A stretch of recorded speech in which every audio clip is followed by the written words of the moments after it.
Everyone, सरल academy में आपका स्वागत है। उम्मीद करती हूँ बेटा आप सब बढ़िया है और बढ़िया तरीके से अपनी स्टडी को कंटिन्यू कर रहे हैं। तो चलिए जुड़ जाइए सभी फटाफट से। चैप्टर नंबर 3 जनन स्वास्थ्य के हम एमसीक्यू प्रैक्टिस कर रहे हैं। कल से ही हमने इस सीरीज को स्टार्ट किया है जिसमें हम ऑब्जेक्टिव की बढ़िया से तैयारी कर रहे हैं।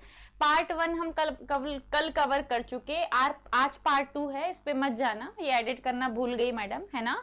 पार्ट 2 की आज हम प्रैक्टिस करेंगे। तो जितने भी बच्चे जुड़ गए हैं फटाफट से थम्स अप कर दो। यस मैम, ऑल क्लियर, सब कुछ ठीक है, आप तो बस शुरू करो। हम तो एक्साइटेड हैं ऑब्जेक्टिव सॉल्व करने के लिए। आखिरी में तुम लोग स्कोर जरूर बता के जाना, कल तुम लोग भाग गए थे और बिल्कुल स्कोर नहीं बताया। हेलो बेटा शिवानी, है ना। चलो शुरू करते हैं, है ना। ओके, सीधे क्लास पे पहुंचो भैया। डॉक्यूमेंट कहाँ है हमारा? बायोलॉजी का डॉक्यूमेंट। चलिए हो जा भाई लोड, टाइम लगेगा, हो जाएगा। ये आ गया, चलो ठीक है। कल हम लोग कितने ऑब्जेक्टिव लगा चुके? 20। ये शायद दूसरी पीपीटी सर लोड कर दिए, कोई बात नहीं, इसके बाद वाली जो है वो मैं कल लगवा दूंगी। लेकिन अभी जो नंबर दिख रहा है वहीं से सॉल्यूशन चालू करते हैं। नंबर 1 से समझना, तुम लोग फर्स्ट सेकंड थर्ड ही करोगे, 41 42 पे मत जाना। क्वेश्चन नंबर 1 है मुख्य गर्भ निरोधक गोली, एक्चुअली मुख्य गर्भ निरोधक गोली है बेटा, ओरल पिल सहेली को सामान्यतः कितनी बार लिया जाता है? आपको बताना है। सहेली नामक जो गर्भ निरोधक गोली है इसे कितनी बार लिया जाता है? ऑप्शन नंबर ए प्रतिदिन, ये डेली लेने वाली टैबलेट है। ऑप्शन नंबर बी सप्ताह में एक बार। सी महीने में एक बार। डी सहवास के तुरंत बाद। सहवास के तुरंत बाद तो आई पिल ली जाती है बेटा। सहवास के तुरंत बाद जो टैबलेट ली जाती है वो है आई पिल, ना, आई पिल ली जाती है महीने में एक बार। जल्दी से आंसर दो, इसका क्या होगा? किसी का आया क्या? नहीं, अभी तक तो नहीं आया। याद रखना, आजकल जो गर्भ निरोधक गोलियां आ रही है, माला डी है या और भी दूसरी गोली है, वो 28 दिन के साइकिल में 21 दिन तक रेगुलर ली जाती है। लेकिन सहेली नामक गर्भ निरोधक गोली जो है ये वीक में एक बार ली जाती है, सप्ताह में एक बार ली जाती है। इंपॉर्टेंट ऑब्जेक्टिव है, पता ना हो तो पता कर लीजिएगा। फुल स्क्रीन कीजिए बढ़िया से और बाजू में तुम्हारा कमेंट सेक्शन ऑन कर लेना ताकि तुम्हें क्वेश्चंस अच्छे से दिखाई दे, क्वेश्चन देखने में कोई परेशानी ना हो। नेक्स्ट है बेटा, अगला प्रश्न है, भारत में मातृ मृत्यु दर यानी कि जो मदर मॉर्टेलिटी रेट है, यहाँ जो एमएमआर लिखा हुआ है बेटा, कई बार इसका फुल फॉर्म पूछ लेता है। इसका फुल फॉर्म होता है मदर मॉर्टेलिटी रेट। सॉरी, अब भी मैडम एसी में आई है ना, तो थोड़ा टाइम लगेगा मेरे को सेट होने में, क्लास से बाहर थी मैं।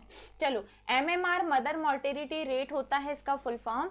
और शिशु मृत्यु दर जिसे कहा जा रहा है आईएमआर, इसे कहा जाता है बच्चा इन्फेंट मॉर्टेलिटी रेट।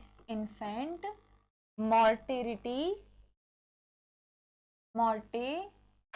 पता नहीं मैडम का ध्यान कहाँ है। Mortality rate, infant mortality rate, इन दोनों में भारी गिरावट का मुख्य कारण क्या है? बताइए जल्दी से। सर अगर आप देख रहे हैं तो प्लीज पीएनएसटी वाले बच्चों के उसमें भी लिंक डाल दीजिए, वो लोग आए नहीं हैं, है ना, शायद उन लोगों को पता नहीं है कि क्लास स्टार्ट हो गई है।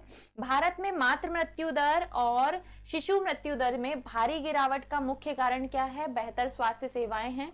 बेटा आप 1 2 3 4 करके ही आंसर देना, 41 42 43 करने की जरूरत नहीं है, बहुत लंबा हो जाएगा। आप सीधे सेकंड क्वेश्चन का आंसर दो, यहाँ पे 4 छोड़ दो, ठीक है। भारत में मातृ मृत्यु दर और शिशु मृत्यु दर में भारी गिरावट का मुख्य कारण बेहतर स्वास्थ्य सेवाएं हैं, जन जागरूकता है, अस्पताल में सुरक्षित प्रसव है, या उपरोक्त सभी। तो पूजा ने यानी कि रानू ने आंसर दिया है, रानू है आई थिंक ये बच्ची। उपरोक्त सभी बिल्कुल सही जवाब है बेटा, उपरोक्त सभी आपका सही जवाब है। चलो दोनों क्वेश्चन हो गए। क्वेश्चन नंबर 3 पे आओ। प्रोजेस्टेरॉन एस्ट्रोजन का संयुक्त रूप से किस रूप में गर्भ निरोधक का कार्य करता है? प्रोजेस्टेरॉन और एस्ट्रोजन जो है वो संयुक्त रूप से किस गर्भ निरोधक का कार्य करता है? केवल गोलियों के रूप में, इंजेक्शन के रूप में, त्वचा के नीचे इम्प्लांट्स के रूप में, या उपरोक्त सभी के रूप में? क्या होगा थर्ड क्वेश्चन का? सेकंड का डी। शिवानी का भी सही है, प्रीति का भी सही है, सभी बच्चों का सही है। चलो yes I am Ranu, yes ठीक है, चलो मेरे को पता है बेटा आप रानू हो। क्वेश्चन नंबर 3 का आंसर दीजिए। प्रोजेस्टेरोन एस्ट्रोजन का कॉम्बिनेशन मैंने आपको गोलियों में भी पढ़ाया है, इंजेक्शन में भी पढ़ाया है। तीसरा आज पता हो गया तुम्हें, त्वचा के नीचे इम्प्लांट्स के रूप में भी करते हैं। तो इसका राइट आंसर क्या होगा? थर्ड का, एक का भी नहीं आया अभी तक। थर्ड का राइट आंसर होगा बच्चा उपरोक्त सभी। ठीक है, डन। क्वेश्चन नंबर 44 यानी कि 4, क्वेश्चन नंबर 4, निम्न में से कौन सी तकनीक अंतःपात्र निषेचन आईवीएफ के अंतर्गत नहीं आती? आईवीएफ के अंतर्गत कौन सी तकनीक नहीं आती? अगर आपको आईवीएफ के अंतर्गत आने वाली तकनीकें पता है तो जो नहीं आती वो भी तुम्हें पता हो जाएगी। ईटी तकनीक आईवीएफ में आती है, आईयूटी तकनीक आईवीएफ में आती है, जिफ्ट तकनीक आईवीएफ में आती है। तो यहाँ क्या क्या है देखो, जिफ्ट आती है, इंट्रा यूटेराइन ट्रांसफर आती है, गिफ्ट भी आती है बेटा। गिफ्ट में भी आईवीएफ के थ्रू अंडाणु को डोनेट कर सकते हैं। आईसीएसआई जो है नंबर 4 का हो जाएगा डी। तुम लोगों ने आंसर दिया है क्या? नहीं, थर्ड का डी बिल्कुल सही है तुम लोगों का। लाइव स्ट्रीम पीछे है या मैं ही लेट चल रही हूँ? जरा देखूँ तो मोबाइल पे, क्योंकि तुम लोग के आंसर लेट आ रहे हैं, है ना, और आंसर लेट आएंगे तो कैसे काम चलेगा। चलो मुझे बताओ, क्वेश्चन नंबर 4 रानू ने बोला है डी आईसीएसआई। क्यों आईसीएसआई? क्योंकि जो आईसीएसआई है बच्चा, आईसीएसआई को कहा जाता है इंट्रा साइटोप्लाज्मिक स्पर्म इंजेक्शन। इसमें स्पर्म को ओवा में इंजेक्शन की हेल्प से डाला जाता है। ये रहा अंडाणु, अंडाणु में शुक्राणु को इंजेक्शन की हेल्प से डाला जाता है क्योंकि वो स्वयं से निषेचन करने में सक्षम नहीं होता। जब शुक्राणु अंडाणु की जोना पैलिसुडा लेयर को भेदने में सक्षम नहीं होता, इस कंडीशन में इंजेक्शन की हेल्प से शुक्राणु को अंडाणु के अंदर प्रवेशित कराया जाता है। This process is called ICSI. This process is called ICSI, intracytoplasmic sperm injection. Yes बेटा, रुचि आ गई, हेलो बेटा। चलो क्वेश्चन नंबर 4 हो गया। नाउ क्वेश्चन नंबर 5, बाकी सारी हैं, ठीक है। क्वेश्चन नंबर 5, क्वेश्चन नंबर 5 है परख नली शिशु यानी कि टेस्ट ट्यूब बेबी के संदर्भ में कौन सा कथन बिल्कुल सही है, ये बताना है आपको। परख नली शिशु तकनीक के संदर्भ में कौन सा कथन बिल्कुल सही है? शिशु का विकास परख नली में होता है, ये सही है। निषेचन बाह्य और रोपण गर्भाशय में होता है, ये सही है। निषेचन आंतरिक और विकास बाहर होता है, ये सही है। या संपूर्ण प्रक्रिया कृत्रिम गर्भाशय में होती है, ये सही है। शिशु का विकास परख नली में होता है। परख नली शिशु यानी कि टेस्ट ट्यूब बेबी के संदर्भ में जो कथन सही है, सत्य है, आपको उसके बारे में बताना है। शिशु का विकास परख नली में होता है। निषेचन बाहर रोपण गर्भाशय में होता है। निषेचन अंदर विकास बाहर होता है। संपूर्ण प्रक्रिया कृत्रिम गर्भाशय में होती है। Which one is correct? Ruchi ने बोला है 5th का बी। वेरी गुड बेटा, सही है। 5वें में आएगा बी, क्योंकि इस तकनीक में निषेचन होगा बाहर, कहाँ?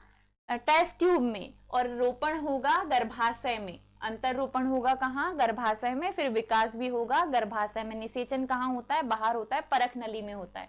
नाउ क्वेश्चन नंबर 6, जननांग मसे जिन्हें जेनाइटल वार्ट्स कहते हैं नामक यौन संचरित रोग का कारक कौन सा वायरस है? बताओ, मैंने ये बताया है तुम्हें, और अभी 1-2 दिन पहले भी जिक्र हुआ था इसका ऑनलाइन क्लास में भी। हेपेटाइटिस बी वायरस क्या जेनाइटल वार्ट्स का कारण है? ह्यूमन पैपिलोमा वायरस है, हर्पीस सिंप्लेक्स वायरस है, या ह्यूमन इम्यूनो वायरस है? That is HIV, that is HSV, that is hepatitis V। कौन सा आएगा बेटा क्वेश्चन नंबर 6 का? फटाफट से बताओ, जल्दी से, I am waiting. I am waiting your answer. जब तक तुम लोग के आंसर नहीं आते ना, मेरा आंसर बताने का मन ही नहीं करता, मैं क्या करूं, आदत सी बन गई है। जननांग मस्से, जेनाइटल वार्ड्स, जो मस्से हो जाते हैं जननांगों में, जेनाइटल वार्ड्स जिन्हें कहा जाता है, ये एक प्रकार का यौन संचरित रोग है, सेक्सुअली ट्रांसमिटेड डिसीजेस है। नाउ बताइए कि किसके कारण होगा। रानू ने बोला है 6 का वी, वेरी गुड बेटा, ये होता है ह्यूमन पैपिलोमा वायरस के कारण, एचपीवी वायरस के कारण, ठीक है। नॉर्मल मस्से भी इसी के कारण होते हैं, जो बाद में उठने लग जाते हैं हमारी त्वचा में, वो एचपीवी वायरस के कारण ही होते हैं। 6 का बी, वेरी गुड, सारे बच्चों का सही हो गया। नाउ क्वेश्चन नंबर 7, सहेली गोली में मुख्य रूप से कौन सा गैर स्टेरॉइड घटक पाया जाता है। आया हुआ क्वेश्चन है, very very very important question. आपको पता होना चाहिए कि सहेली गोली में कौन सा गैर स्टेरॉइड मतलब नॉन स्टेरॉइड रासायनिक घटक पाया जाएगा। प्रोजेस्टेरॉन पाया जाएगा, एस्ट्रोजन पाया जाएगा, सेंट क्रोमेन पाया जाएगा, टेस्टोस्टेरॉन पाया जाएगा, क्या पाया जाएगा। क्वेश्चन नंबर 7 का आंसर बताइए बेटा फटाफट से। 7 का सी, वेरी गुड बेटा रुचि, सही जवाब है आपका। सेंट क्रोमेन जो है ये सहेली में पाया जाने वाला एक गैर स्टेरॉइड संघटक तत्व है, रासायनिक संघटक तत्व है, याद रखना। डन। 7 का सी सही है, सारे बच्चों का सही, रानू का भी सही है, रुचि का भी सही है। मेरे को बहुत खुशी हुई कि आज रानू आई है क्लास में। नाउ क्वेश्चन नंबर 8, कौन सा रोग कवक यानी कि फंगस संक्रमण के कारण होने वाला जननांग संक्रमण है। कौन सा रोग कवक जो होता है, मैंने आपको 3 टाइप के पढ़ाए हैं। एक होता है एसटीडी जो होता है, एक बैक्टीरिया से होने वाले हैं जिसमें 2-3 पढ़े हो आपने, फिर वायरस से होने वाले हैं, इसमें भी 2-3 पढ़े हो आपने, फिर प्रोटोजोआ से होने वाले हैं जिसे आप कवक भी बोलते हो, प्रोटोजोआ या कवक से होने वाले हैं। इनमें बताओ कौन सा है जो कवक से होगा। सिफिलिस होगा, that is bacteria related disease, gonorrhoea होगा, कैंडिडियासिस होगा, पहली बार ही नाम सुन रहे हैं मैडम हम, ट्राइकोमोनिएसिस होगा, ट्राइकोमोनिएसिस होगा, प्रोटोजोआ, ठीक है। बताइए किससे होगा, चलो बताओ कि इनमें कवक से कौन सा रोग होगा। 8 का सी बोल रही है रुचि और दोनों बच्चियां मेरी सही है बेटा। कैंडिडियासिस जो रोग है वो कवक के द्वारा होने वाला संक्रमण है जो कि जननांगों में होता है। अगर याद ना हो तो भी याद कर लेना, ठीक है, इंपॉर्टेंट है ये। नाउ नेक्स्ट क्वेश्चन, अगला प्रश्न, वेरी गुड, 20 में से 20 लेके आओगे तुम लोग आज, है ना। चलो, निम्न में से कौन सा एक प्राकृतिक यानी कि नेचुरल गर्भ निरोधक साधन नहीं है। प्राकृतिक यानी कि नेचुरल गर्भ निरोधक साधन नहीं है, बताना। नेचुरल कौन कौन से हैं ये पता होगे तो नहीं होने वाला पता हो जाएगा। बाह्य स्खलन जिसे क्वाइटस इंटरप्टस कहा जाता है या आउटर इजैकुलेशन कहते हैं। आवधिक संयम, पीरियोडिक संयम, कंडोम का इस्तेमाल या स्तनपान, एमनोरिया, इनमें से कौन सा है। 9 का सी बोल रहे हो आप, वेरी गुड, सही जवाब है। ये एक नेचुरल मेथड नहीं है, ये कृत्रिम मेथड है। शिवानी ने क्या डिलीट किया मुझे दिखा ही नहीं, चलो कोई बात नहीं। 9 नंबर का सी आएगा बेटा। नाउ क्वेश्चन नंबर 10, आप इसे 50 भी कह सकते हो, क्वेश्चन नंबर 50 या क्वेश्चन नंबर 10। 10 क्वेश्चन पे आ गए हैं हम, 20-20 लगाना है हमें रोज, और हमारा चल रहा है जनन स्वास्थ्य chapter. If you like the content आप लाइक कर सकते हो, अपने दोस्तों को शेयर भी कर सकते हो, और साथ ही इफ पॉसिबल अगर किसी बच्चे को सरल एकेडमी से जुड़ना हो, अगर वो 12th बोर्ड की तैयारी हमसे करना चाहते हैं तो आप उन्हें सजेस्ट भी कर सकते हो, ठीक है।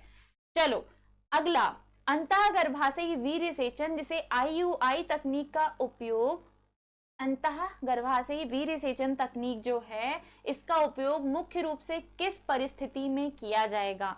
इंट्रा यूटेराइन इंसेमिनेशन, इंसेमिनेशन का मतलब है कि हम कब वीर्य को गर्भाशय के अंदर छुड़वाएंगे, जब महिला अंडाणु ना बना रही हो, जब पुरुष साथी में वीर्य में शुक्राणु की कमी हो, फैलोपियन ट्यूब पूरी तरह से बंद हो, या गर्भाशय कमजोर हो। इंट्रा यूटेराइन इंसेमिनेशन जो तकनीक है, रानू ने बोला है 10वें का बी, 10वें का बी।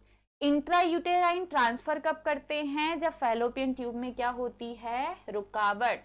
और IUI यानी कि इंसेमिनेशन कब करते हैं? जब पुरुष साथी में वीर्य में शुक्राणु की संख्या कम होती है या शुक्राणु की क्षमता कम होती है, दोनों ही परिस्थितियों में। 10वें का बी आप लोगों का बिल्कुल सही है बेटा, सारे बच्चों का। नाउ क्वेश्चन नंबर 11, 51, उल विभेदन द्वारा निम्न में से किस आनुवांशिक विकार का पता नहीं चलता है?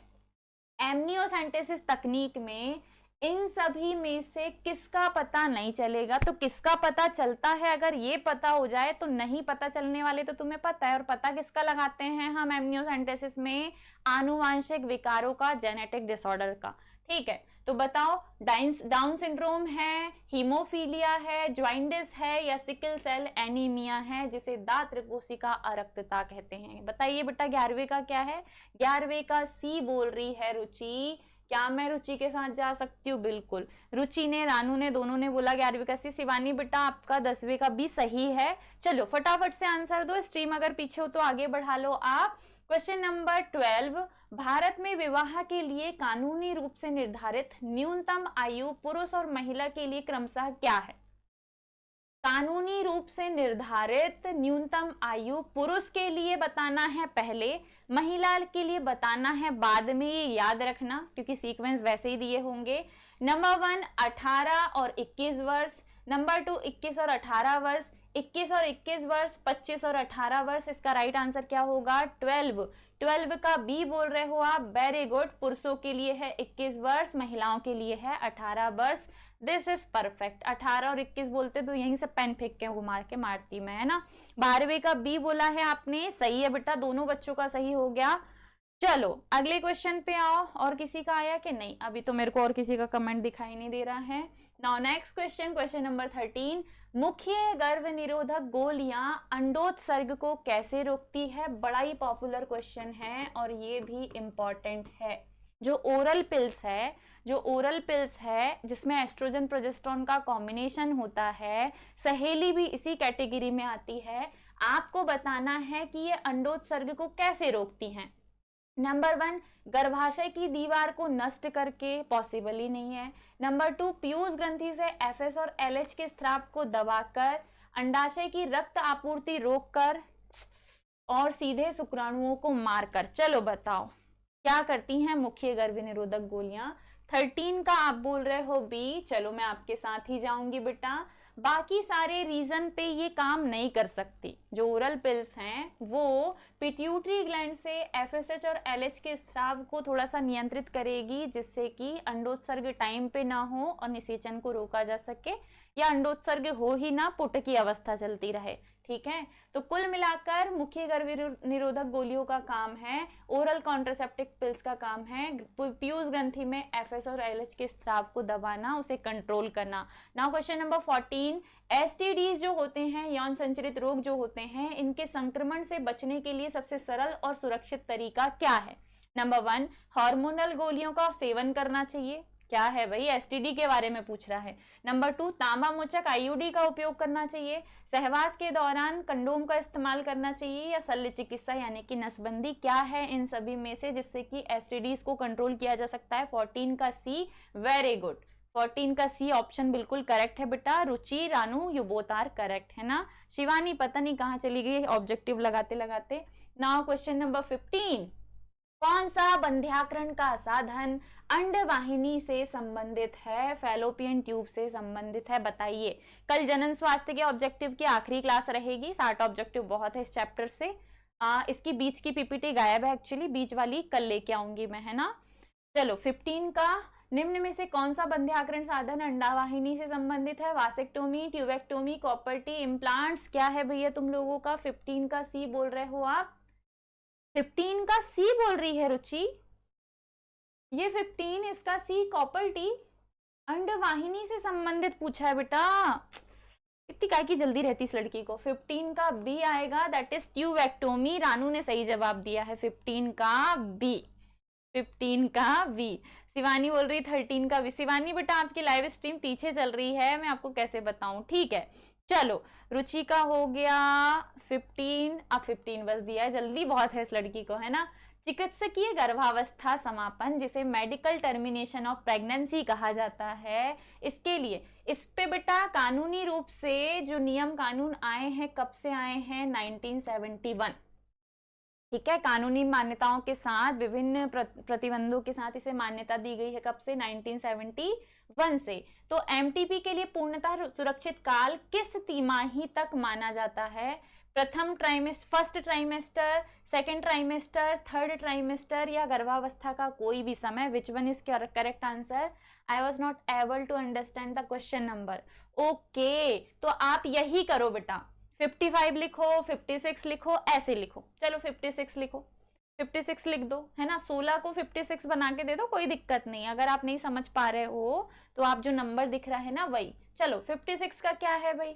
चिकित्सकीय गर्भावस्था समापन के लिए पूर्णतः सुरक्षित काल किस तिमाही तक माना जाता है? बताइए। फर्स्ट, सेकेंड, थर्ड, या गर्भावस्था का कोई भी समय? 16 का आप बोल रहे हो ए, शिवानी ने बोला 14 का सी, 14 का पिछले वाले का। चलो आप इसी नंबर से आंसर दो जो आपको दिखाई दे रहे हैं। रानू ने बोला 16 का ए। चलो बिल्कुल सही है बेटा, ए वाले सारे बच्चे सही हैं, है ना। 16 फर्स्ट ट्राइमेस्टर का मतलब होता है पहली तिमाही या 12 सप्ताह तक। Now question number 57। 57 का है अंतःगर्भाशय यंत्र यानी कि आईयूडीज गर्भाशय के भीतर मुख्य रूप से क्या प्रभाव डालते हैं?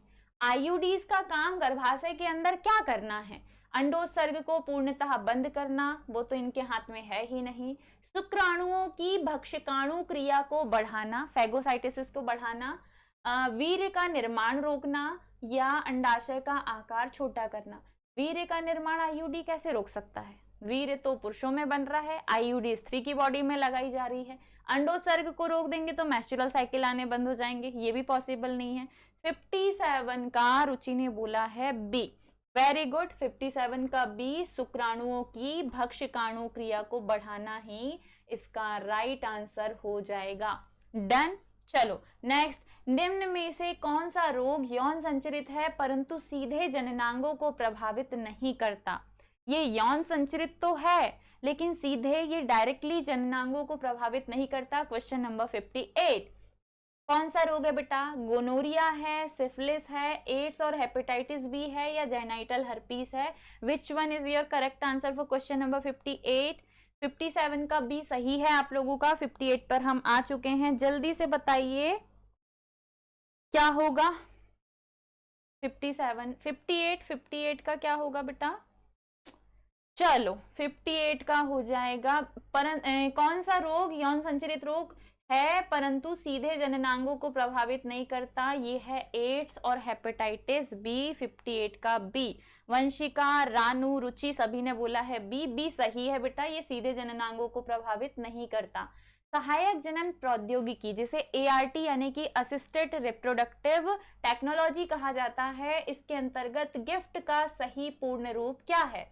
Gamete intra fallopian transfer, gamete intra uterine transfer, gene intra fallopian transfer, gamete inter fallopian transfer. ABCD क्या आएगा 59 का? फटाक से बता दो। ABCD क्या होगा बेटा 59 का? जल्दी से बताइए। 60 क्वेश्चन पे हम आ चुके हैं, अब मेरे को जानना है कि किसके 20 में से 20 आ रहे हैं। इसके बीच वाली PPT की कल हम प्रैक्टिस करेंगे, जहां जनन स्वास्थ्य चैप्टर आपका पूरा हो जाएगा तैयार। 59 का ए, रानू ने बोला है गैमेट इंट्रा फैलोपियन ट्रांसफर, जो कि बिल्कुल सही जवाब है। GAMETEE gamete intra fallopian transfer जो है वो गिफ्ट तकनीक का सही रूप है। ये तकनीक तब इस्तेमाल की जाती है जब कोई महिला मां बनने के लिए स्वयं से अंडाणु उत्पन्न करने में सक्षम नहीं होती, उसके ओवरी में अंडाणुओं का निर्माण नहीं होता, लेकिन उसका गर्भाशय बाकी सारी परिस्थितियों के लिए तैयार होता है, तब किसी दूसरी डोनर महिला से अंडाणु को गिफ्ट के रूप में लिया जाता है और फैलोपियन ट्यूब में स्थानांतरित कर दिया जाता है। That is GIFT, gamete intra fallopian transfer. Question number 60 है, वंध्यता निवारण की तकनीक ICSI इंट्रासाइटोप्लाज्मिक स्पर्म इंजेक्शन, ही बोल दिया मैंने, का पूरा नाम क्या है? Intercytoplasmic sperm injection, intracytoplasmic sperm injection, intracervical sperm injection, या फिर इंट्रासाइटोप्लाज्मिक सीमेन इंजेक्शन क्या है बेटा? 60 का बी बोल रहे हो आप लोग, इंट्रासाइटोप्लाज्मिक स्पर्म इंजेक्शन बिल्कुल सही है। चलो नाउ कमेंट करके फटाफट से बताओ क्या रहा तुम लोगों का स्कोर, और ऑब्जेक्टिव अच्छे लगे या नहीं। 20 ऑब्जेक्टिव फिर से कल इस चैप्टर के आखिरी के बचे हुए, जहां ये चैप्टर आपका पूरी तरह हो जाएगा समाप्त, चाहे आप नीट के हो, पीएनएसटी के हो, 12th बोर्ड के हो, किसी के भी स्टूडेंट हो, आपका कंप्लीट हो जाएगा बेटा। जल्दी से बताओ कितना रहा तुम लोगों का स्कोर, जैसे कि मैं यहां से बाहर जाऊंगी सीधे। क्या है भैया? नहीं आया? 20 में से 20 आए क्या? 20 में से 20 आ गए? किसी के आए हैं 20 में से 20? खैर मैं तो देख ही लूंगी किसके आए हैं, जितने भी बच्चे शुरू से जुड़े थे किसके 20 में से 20 आए हैं। कैसे लगे ऑब्जेक्टिव कमेंट करके जरूर बताइएगा। अब हम आपसे यहीं विदा लेते हैं, आज की क्लास यहीं पे समाप्त करते हैं। सभा समाप्त हुई, अब आप लोग जा सकते हैं। बाय बाय बेटा, लाइक करके जरूर जाना। टेक